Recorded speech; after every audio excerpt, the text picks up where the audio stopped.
Whittington's Cat by Lady Eleanor Smith.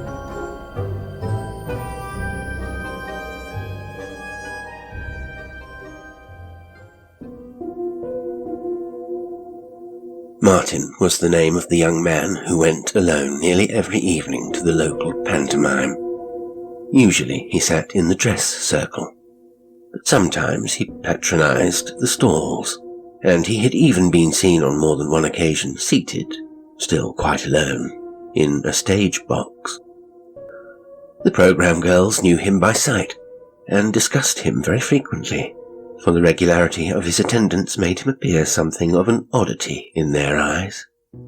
Always, however, they decided that he must be in love, either with the principal boy or with the principal girl. Very often, when they had nothing better to do, they had bets with one another as to which of the two had caught his eye, unless, of course, this eye had fallen upon someone else, upon Columbine, for instance, or upon the Fairy Queen. Martin himself was quite unconscious of their interest, nor was he in love with anyone, with the possible exception of Marlene Dietrich. His reasons for visiting the Burford Hippodrome so constantly were, in fact, purely aesthetic. He was engaged in compiling a book that was to be entitled Pantomime Throughout the Ages. Why such a subject ever in the first place appealed to him is impossible to understand. He knew nothing of pantomime, nor was he acquainted with anyone likely to be of assistance to him in this direction. All he knew was that he felt the urge to write, and to write what is more upon this particular subject. Hence these nightly visits to the Burford Hippodrome. Early that autumn, visiting a local curiosity shop, he had stumbled by chance upon a series of spangled prints representing characters from popular pantomimes. Fascinated by the glitter and gaiety of these little pictures, he had bought the lot and hung them in his bedroom. He was determined to reproduce them as illustrations to the book, and it is conceivable that his fondness for the collection may have influenced his choice of subject. There was no particular reason why Martin should have bothered to write a book at all. He was rich, and had no need to work. In Burford and its neighbourhood he was considered a party, and the eyes of those mothers whose daughters were marriageable rested very fondly and very frequently upon him. His own mother had died when he was very young, and his father, a retired mill owner, had left him pleasantly endowed upon departing this life about a year before the pantomime mania became manifest. Life, then, for Martin was comfortable, if dull. He continued to inhabit the ancestral home, a large, pleasant villa in a fashionable suburb of Burford, and his every want was ministered to by Mr. and Mrs. Renshaw, who were, respectively, manservant and cook, and who had attended to his father many years before. His life was perhaps inclined to be lonely. He was only 25. Provincial society sometimes seemed tedious to him, and then he would toy with the idea of living in London, or cruising round the world, or spending a winter in Monte Carlo. But in the end he was always too timid, too conservative, to embark upon adventures so tremendous. Burford had, after all, been good enough for his father before him, and for his grandfather before that, and he had a curious idea that he might, in London, find himself more lonely than was already the case. In Burford he knew everyone of Burford consequence, that is, and he dined out regularly, and was respected by the tradesmen, and made an impressive appearance each Sunday in his parish church. He supposed that one day he would have to marry and beget children and carry on his family name, but whenever this idea occurred to him he felt slightly uncomfortable, for he had never, with the sole exception of the doctor's niece, met anyone who in the least attracted him, and his own natural shyness made it difficult for him to appear at his ease in the society of women. He invariably decided, after such reflections, to live a life of great austerity, a life devoted uniquely to the pursuit of literature. Then he discovered the pantomime prince, and from that moment his destiny seemed assured. Unfortunately, the famous book was by no means swift in materializing. He had always supposed that it would keep him occupied for at least 5 years, but whenever he came to ponder upon the magnitude of his task and his own ignorance of his subject, he decided that 10 years might be an optimistic time limit to put upon his labours. Now, every night he sat at the Burford Hippodrome to watch Dick Whittington, and it was really discouraging to realise how very little nearer he was, even to beginning his book. So many trivial matters seemed to occupy his mind whenever he tried to concentrate upon the technique of pantomime. He could not help speculating, for instance, upon the adenoids of the principal girl, and wondering why she had never had them removed in childhood. It irritated him when the principal boy sang flat, which he very often did, and sometimes he suspected the dame of being ever so slightly intoxicated.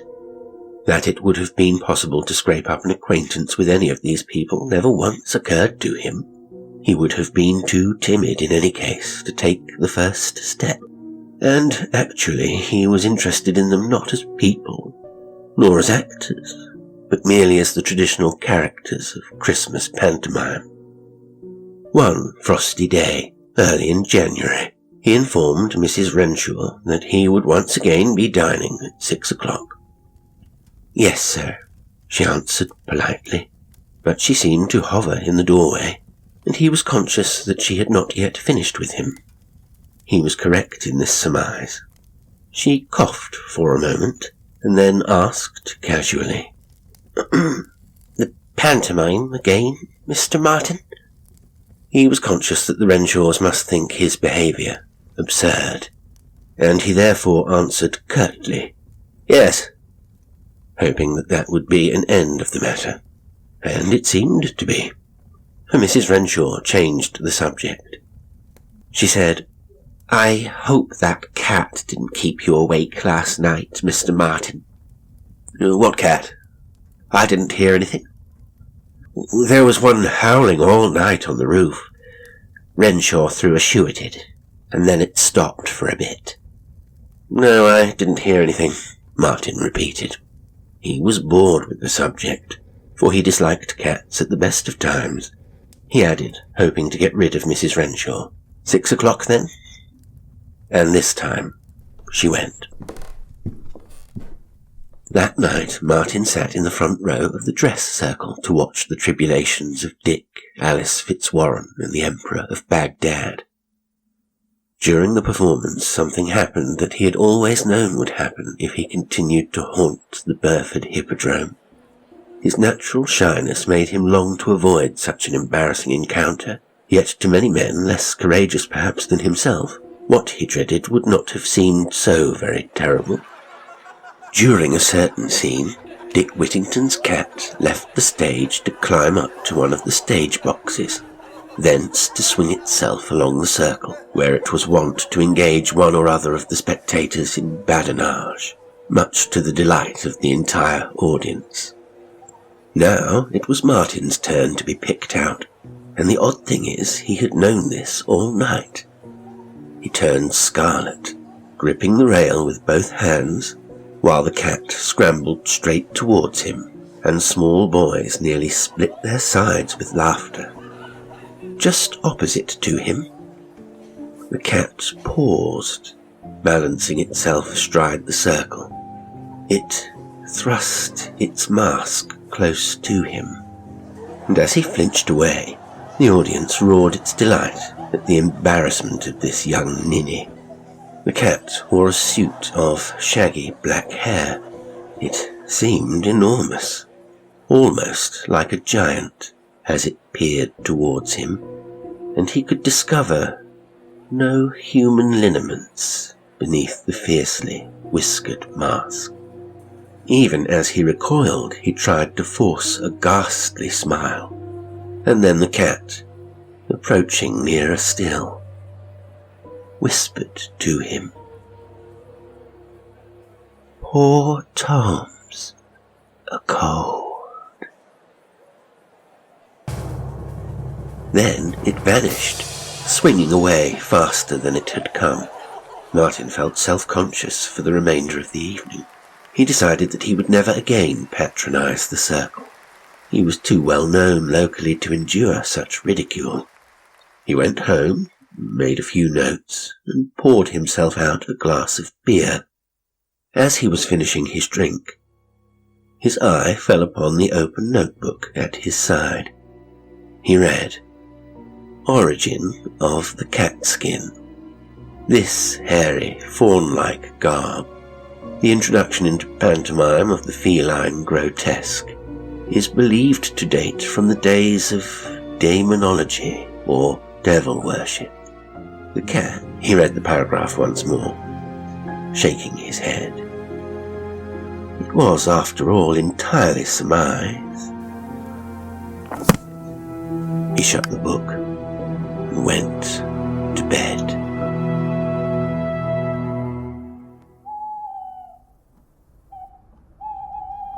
That night his sleep was inclined to be fitful, and once when he woke just before dawn, he could hear distinctly the meowling of that stray cat which had already disturbed the Renshaws.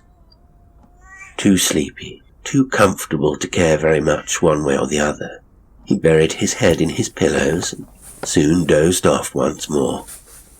Then he dreamed, a vague, perplexing dream, during the course of which he sat once more in the Hippodrome circle, and the pantomime cat, thrusting its mask close to his face, muttered in his ear, "Poor Tom's a cold." When he woke in the morning, he found that he himself was cold, the bedclothes having tumbled upon the floor during the course of his restless night. It was a clear, frosty day, and there were ice flowers trailing across his window pane. He ate his breakfast with enjoyment, and remembered that he was lunching with his oldest friend, the doctor who had brought him into the world. Dr. Browning was a sharp-witted little man in appearance, rather like a dried-up russet apple. He was something of a gourmet. He had a pretty niece named Gwen, and Martin always enjoyed lunching with him very much indeed. Today they were alone. Gwen was spending Christmas with an aunt in London. "Still haunting the pantomime, Martin?" the doctor asked quizzically. "Yes, I go nearly every night." "Do tell me what it is that fascinates you so much about that very shoddy show. Is she blonde, brunette, or auburn-haired?" "I've told you, sir, about 50 times this." "Oh, I know all about that famous book, and a very excellent excuse, if I may say so. I only wish I'd practiced authorship instead of surgery." While the doctor was engaged in his favourite pursuit of teasing Martin, something uncomfortable happened. The household cat, a large, sluggish tabby, suddenly saw fit to spring from beneath the table where she was concealed, onto the guest's knee. With an exclamation of horror, Martin flung out his hand and threw poor Tabitha most violently from his lap, whereupon she gave a screech of anger and bolted from the room. "Oh, I'm so sorry," Martin cried. He had jumped to his feet, all prepared to brandish his napkin, to which he clung as though it were a sword. "There's no need to be so rough," rebuked the doctor, who was exceedingly fond of Tabitha, and who much disliked seeing her upset. "Nerves a bit jumpy, aren't they?"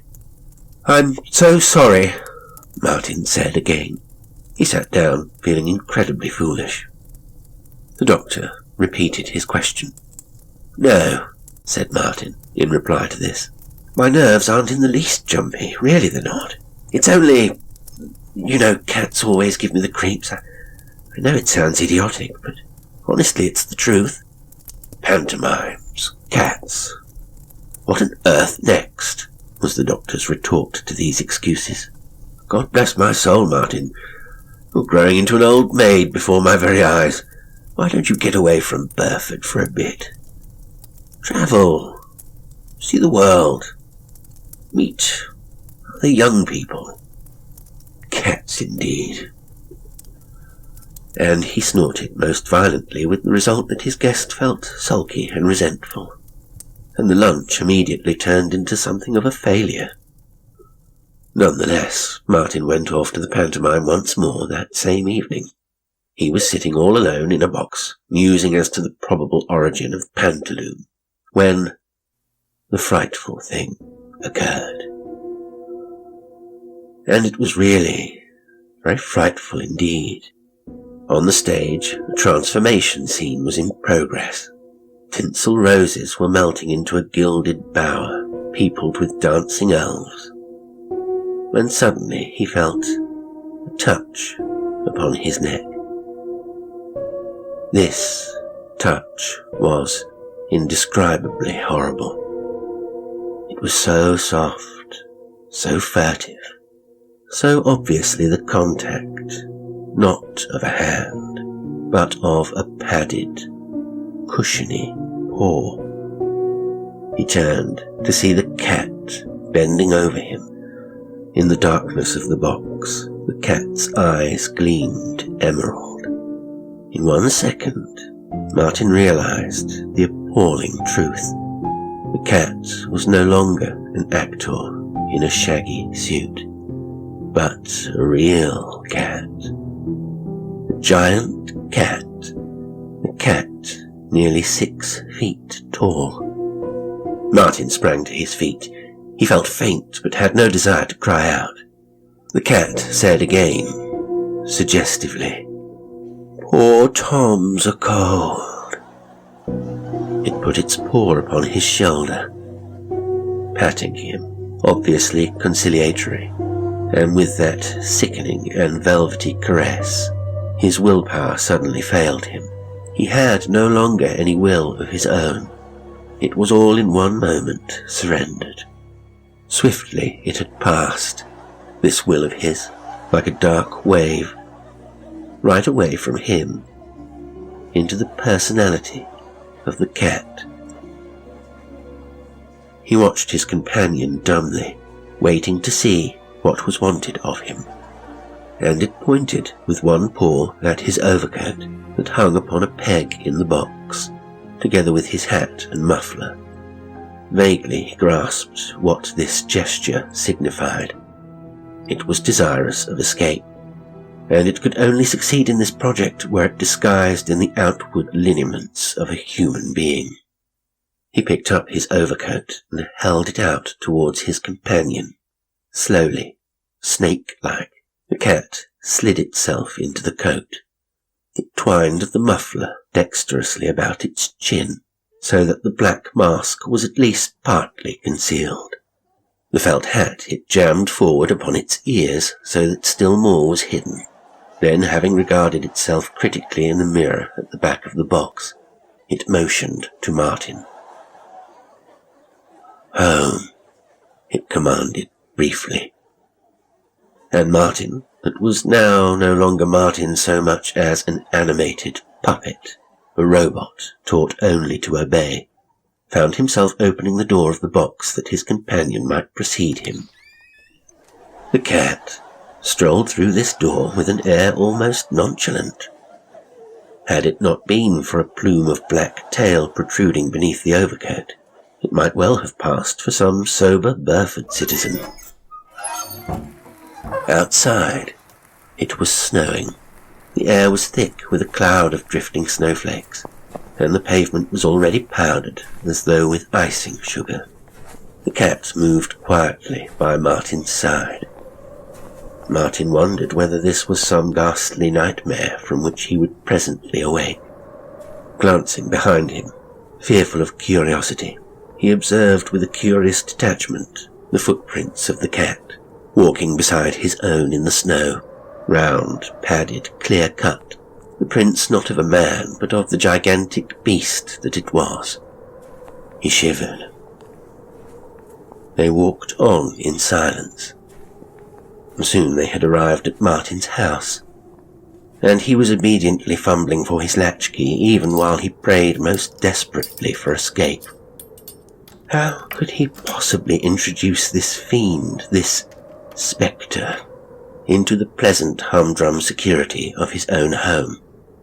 For 1 second then, his apathy changed into the fierce, frightened rebellion of a wild thing, and then he turned to face the cat, although his tongue clove to the roof of his mouth, and his knees were shaking. "You can't!"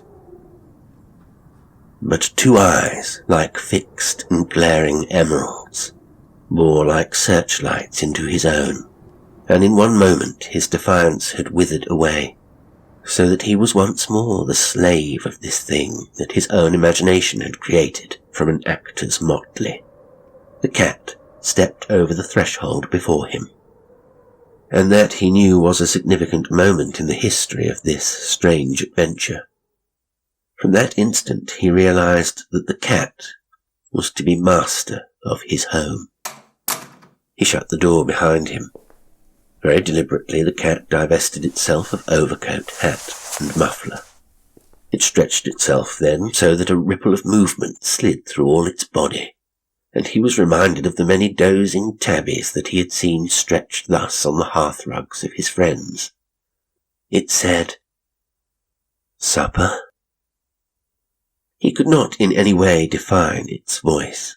He would have been unable to describe it. Was it husky, meowling, high-pitched, or gruff? Was it perhaps not so much a voice as the sinister reflection, perfectly comprehended by him, of the cat's own immediate desires? The interpretive shadow of its dark mind? He did not know. All he knew was he himself moved, spoke, and thought in some hideous trance. He was passive obedience to the will of the cat. He felt sick, and would have cut his own throat had he been so commanded. "What sort of supper?" And his own voice, for the matter of that, sounded totally unfamiliar to him, a rusty creak that seemed to come from a long way away.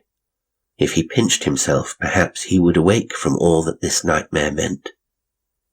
He pinched, but nothing happened. The nightmare was still there. The cat appeared to ponder. "Some fish, some milk," it said at length. He tried to tell himself, "That's all right. Fish and milk. Why, of course.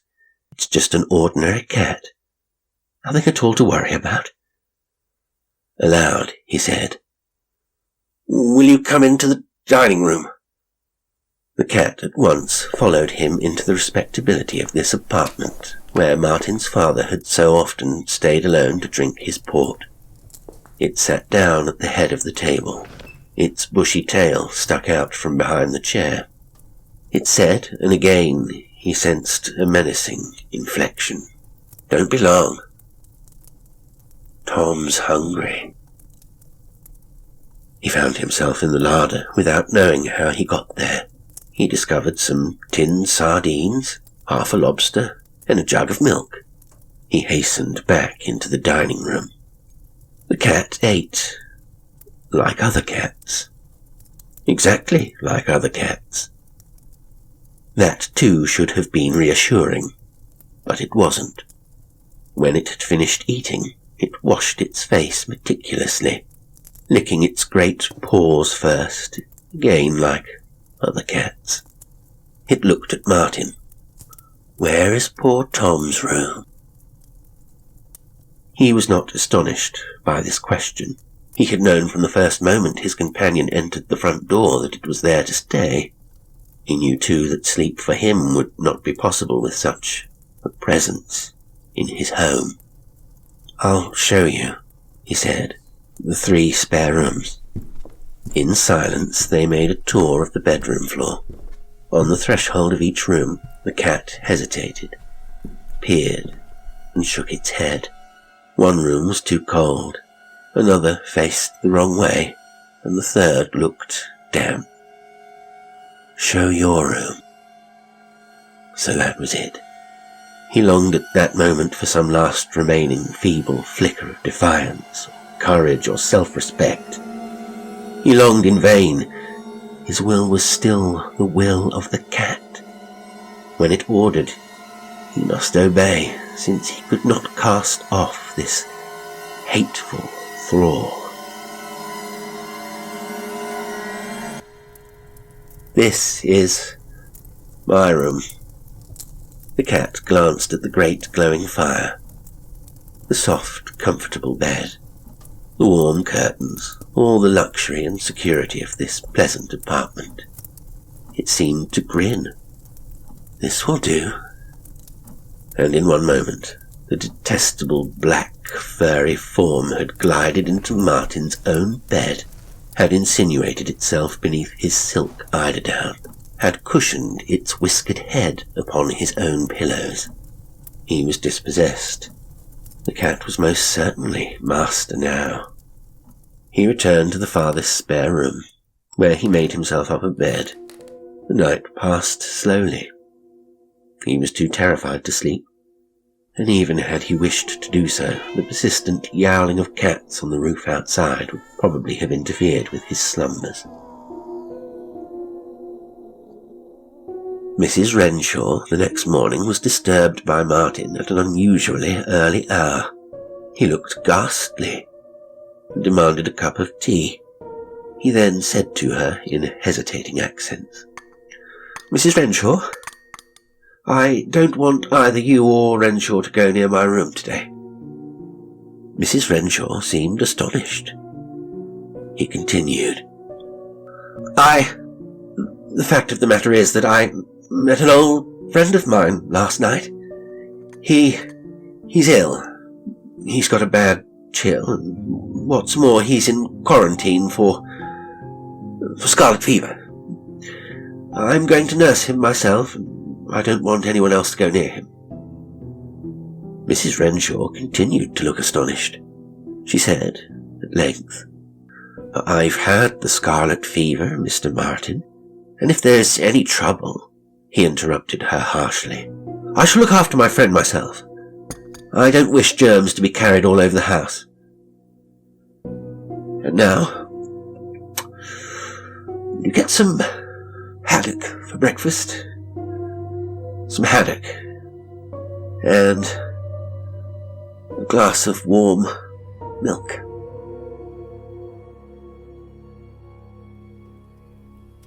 "Whatever's happened to Martin?" Gwen Browning asked her uncle about a week later. The doctor glanced vaguely up from his crossword. "I didn't know anything had happened to him. I haven't seen him for about a fortnight." "That's just what I mean," said the girl. "He's never even been to see me since I got back from London. Shall I ring him up and ask him to supper?" "Of course, my dear. Ask him, by all means." The doctor thought, not for the first time, how pleased he would be if Martin married his niece, and then at once forgot them both in the mysteries of his crossword. "I don't think Mr. Martin can come to the telephone," Renshaw told Gwen shortly afterwards, in a cautious tone of voice. "Why not? He's in, isn't he? I'll hold on." He's upstairs. He's engaged. Could you leave a message, miss?" Gwen gave her message, not without a slight feeling of rebuff. That afternoon Renshaw rang her up to say that Martin was sorry he would be unable to come to supper. He was confined to the house with a bad cold. "We'll ask him again in a day or two," commented the doctor. He added that Martin's cold did not surprise him. The weather was as treacherous as he ever remembered. That same evening, just before dusk, as the doctor was returning home after his rounds, he heard from the curb opposite to where he was walking the well-known wail of the cat's meat man. He crossed the road immediately. He was always ready to give Tabitha a treat. He was, however, just too late. As he approached, he heard the man say to another customer, "That's the lot, sir. You've cleared me out for the day." The customer turned, saw the doctor, and looked thoroughly dismayed. It was Martin. his pockets stuffed full of cat's meat. "Thought you had a cold," the doctor said, with brisk humour. Martin hesitated. At length he stammered, I have." The doctor suddenly noticed that even by twilight, the boy looked drawn and ill. "You ought to be indoors, you know." "I'm just going home." "Whatever possessed you to come out, with an east wind like this? Surely not just to buy cat's meat." And the doctor roared with laughter at his own joke. "I'm going home. I'm going now," Martin muttered. "Well, I'll walk with you to the corner." They set off in silence. "Come in and have supper when you're feeling better. Gwen hasn't seen you since she went away." "Is she well?" Martin asked listlessly. "She's all right. But you've lost weight since I saw you last, Martin. Sure you wouldn't like me to look you up professionally?" "Oh, no, indeed not," Martin protested with such violence that the doctor was almost inclined to take offence. He was, however, good-natured. He felt sorry for the boy. And at length he tried another topic of conversation. "You probably caught a chill at your beloved pantomime." "I haven't been there for a week." "By the way, talking of the pantomime, did you read about that odd feth down at the theatre the other day?" "No? What was it?" "You remember Dick Whittington's cat? But of course you do, as you went every night. Well, someone apparently stole the cat costume from a dressing room just before the show. So the poor fellow who acts the cat had to go on and play the part in his ordinary clothes. They got another costume down from London the next day. Funny part is, it never found the other one. Fancy you not seeing that."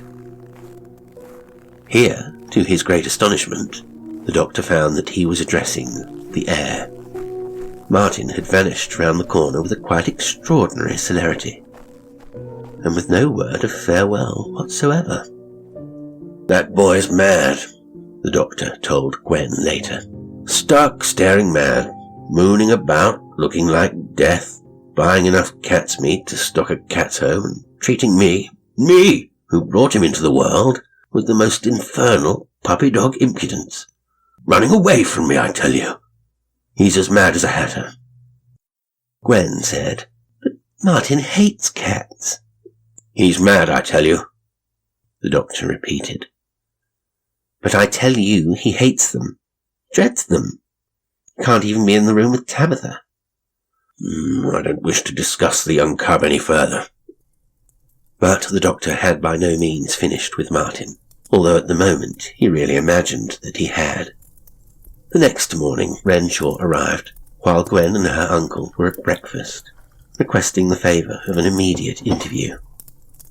"Show him in," said the doctor. "And give me another cup of tea, Gwen." Gwen obeyed. "Do you want to see the doctor alone?" she asked Renshaw, who appeared perturbed. "No, miss, not particularly. That is, what I have to say is private, but I'd be glad all the same, and so I'm sure would Mrs. Renshaw if you'd listen to what I have to say as well as Dr. Browning." "Influenza, I suppose?" queried the doctor, eating toast and marmalade. "Nobody's ill, sir. Not at home. Not as far as we know, that is. But Mrs. Renshaw will be soon, if it isn't stopped." The doctor began to show signs of interest. "Suppose you sit down, Renshaw, and tell us quite slowly what's worrying you. Take your time. I'm in no particular hurry at the moment. It's Mr. Martin, I suppose." "In a way," Renshaw admitted, cautiously. He sat down as he was told, and began. "More than a week ago, Mr. Martin told us he had this friend sick in his own bedroom, and that we weren't to go inside the room or disturb him in any way. He said the gentleman was an old friend of his, and eccentric. Didn't like servants and would only eat food brought to him by Mr. Martin. Did you see this mysterious friend when he arrived? No, sir. He came back with Mr. Martin late one night. We didn't know he was in the house until the next morning. We thought it queer, but we did just as Mr. Martin said. Mrs. Renshaw cooked for him, and Mr. Martin always took it up. And meanwhile, Mr. Martin was sleeping in the spare room. At last I asked whether one of us mightn't go up to the gentleman just to sweep and make his bed. He paused. Well, sir, Mr. Martin flew into the most dreadful passion. He turned pale and shouted at me and swore and asked me if I didn't understand plain English. He said that if he ever found either of us messing about near that bedroom, he'd have to make different arrangements.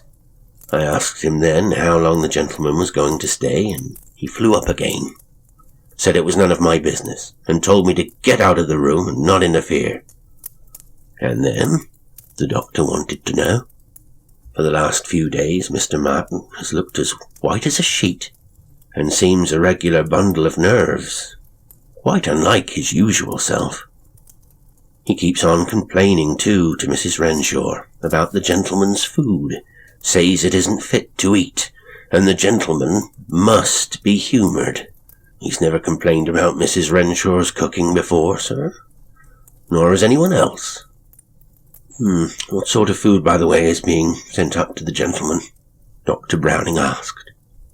Fish, sir, mostly. Sometimes a little chicken. And any amount of milk.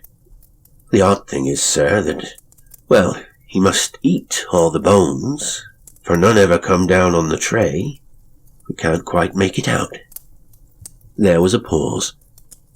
For the first time, a vague sensation of apprehension obtruded itself into the pleasant room. Then the doctor asked, Anything else, Renshaw? The man glanced across at him, and then dropped his eyes. Yes, sir, since you mention it. Something a bit queer. I don't scarcely expect you to believe it, although Mrs. Renshaw will bear me out.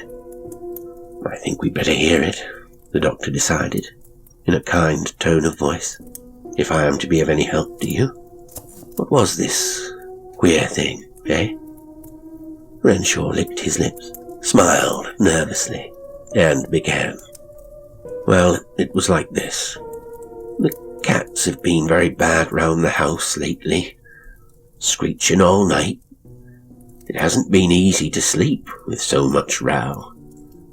Last night, I'd just dropped off when Mrs. Renshaw woke me up. She said she heard someone moving about downstairs. It was nearly 2 o'clock, so it worried us both. I listened and heard footsteps. I thought it was perhaps Mr. Martin in a restless fit, but all the same we couldn't very well leave it at that. We got out of bed and went downstairs as quiet as we could. I had my electric torch. He paused. Go on, encouraged the doctor. What happened then? Well, there was nothing, sir, although we'd both heard footsteps. But all the same, there was something funny in the drawing room. You know the great goldfish bowl that belonged to Mr. Martin's mother? Well, there it was, standing in the middle of the floor, with a lot of water slopped out of it. And all the fish gone. Every one. An odd thing to steal? Goldfish. That's not all, sir. As we tiptoed upstairs, we determined to go past Mr. Martin's bedroom to see if the strange gentleman was awake. Yes, Gwen's voice was eager now. We did so, miss. There was a thread of light under the door. We stopped a minute to listen. He paused once more, averting his eyes. Well, Dr. Browning, there's something in that room that's not human. I swear there is. I'm not easily scared. Go on, Renshaw. We stopped to listen. As I told you, we both heard it moving about. It wasn't walking. It was padding, like a great beast. And we heard it snarling, as though it was growling away to itself. And I tell you, that noise made your blood run cold. Anything else? No, sir. Only, while it was still growling, cats outside started again. And then the thing in the room became quiet. We went back to bed, and this morning, after we'd talked it over, we both decided I should come to you. A queer story, commented the doctor. Tell me, Mr. Martin has been nervous and irritable since the arrival of this mysterious guest, I think you said. Has he shown any other signs of being unlike himself? Renshaw said simply, He seems afraid, sir. He added, and he looks very bad. The doctor jumped up. I'll come over with you now, Renshaw. Wait while I get my hat. Can I come too? Gwen wanted to know. Her uncle looked doubtful. Oh, do let me. Perhaps, if he's ill, perhaps Martin might want me.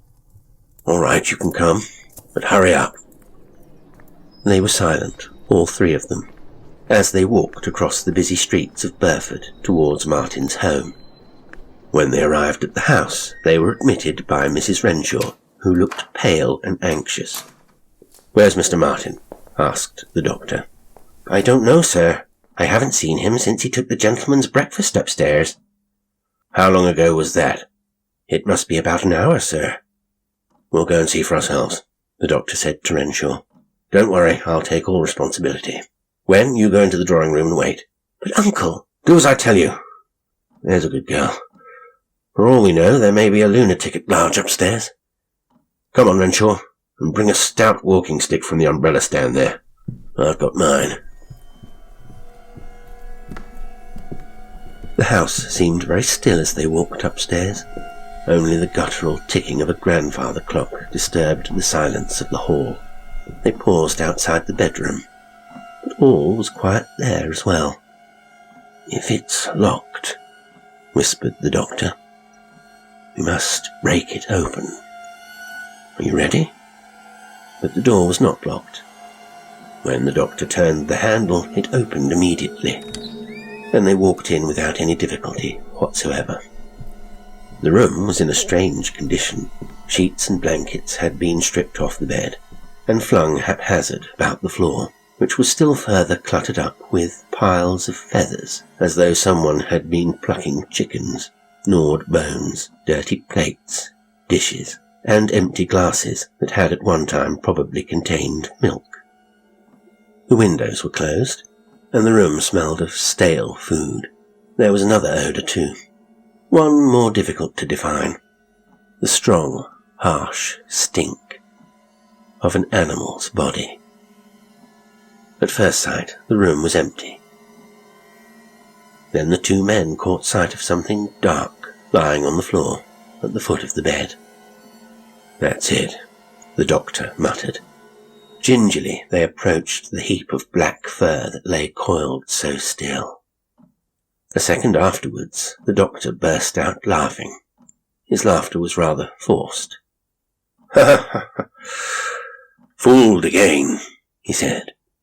For the black object upon the floor was nothing more nor less than a shaggy suit, with mask attached, of the kind worn by actors impersonating animals in Christmas plays.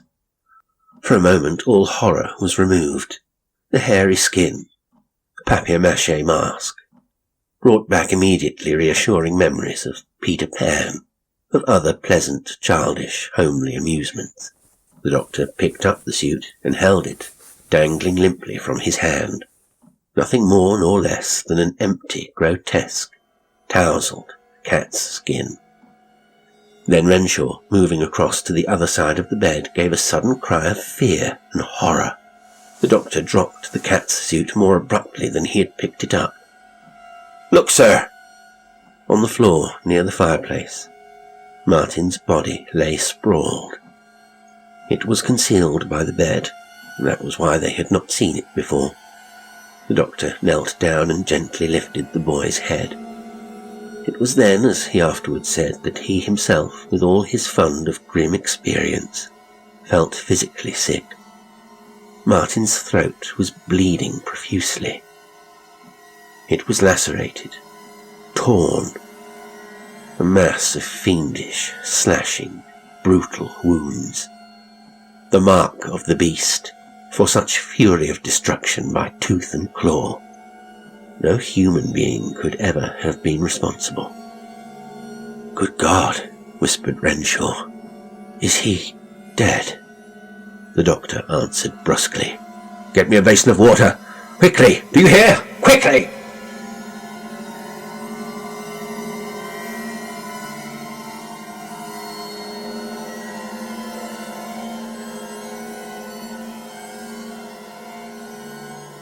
It was many, many weeks afterwards that Martin, still looking ghastly pale and with his neck swathed in bandages, lay back on his sofa and asked Dr. Browning if he might speak to him for a few minutes. "It's about all this," he said. "I've never felt like mentioning it before, either to you or to Gwen, but I've got to face it one day, and I believe I'm feeling up to it at last. Won't you please sit down?" The doctor obeyed. He looked worried. He had been dreading this moment. "Well, Martin? Well, doctor, won't you tell me the truth? Did I go off my head for a time? Did I live like an animal and in the end try to commit suicide? Or did a real lunatic dress himself in that skin and take possession of my house?" "What do you yourself really think?" the doctor asked him gravely. "What do I think? My opinion has never changed. I think as I did then. I'm still convinced, absolutely and completely convinced, that some frightening thing, materializing as a gigantic cat, took entire possession not only of my house, but of my mind and of my soul. Hypnotism, it was more than that, far, far more.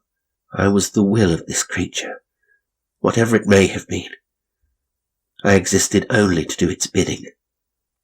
And one day, I suppose it grew angry with me for some reason or other, or perhaps grew tired of being here, and it attacked me before it disappeared.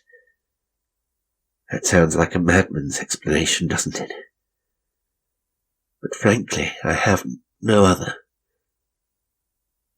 Now tell me what you think."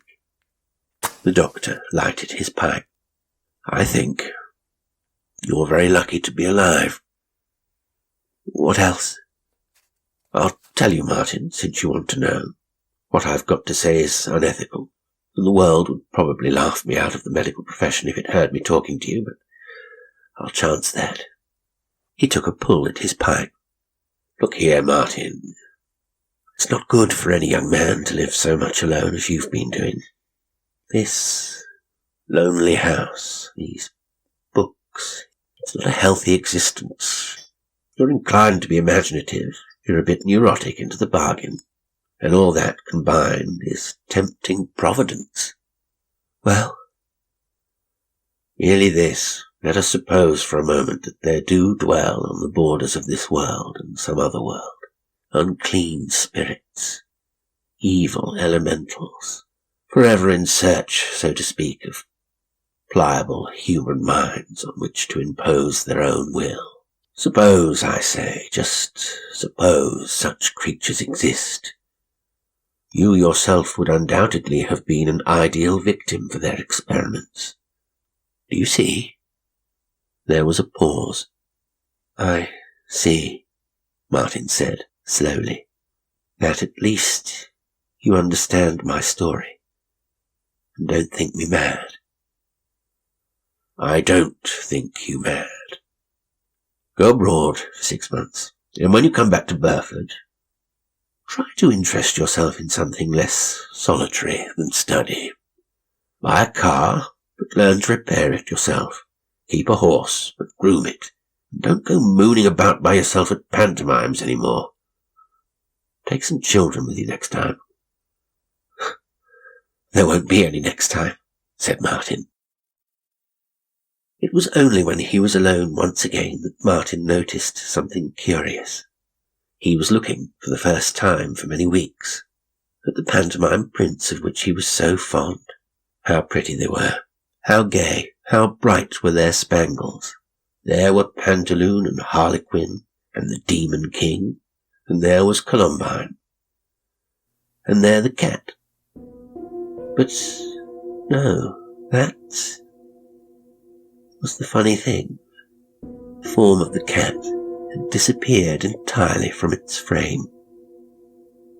And although the spangled background of the print remained the same, the space once occupied by the little figure was now blank and empty.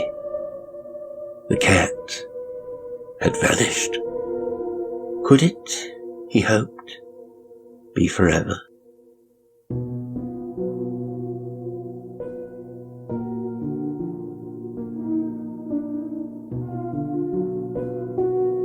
Today's story was Whittington's Cat by Lady Eleanor Smith. It was read by Jasper L'Estrange. Well, thank you very much for listening, and as always, until next time, sweet dreams.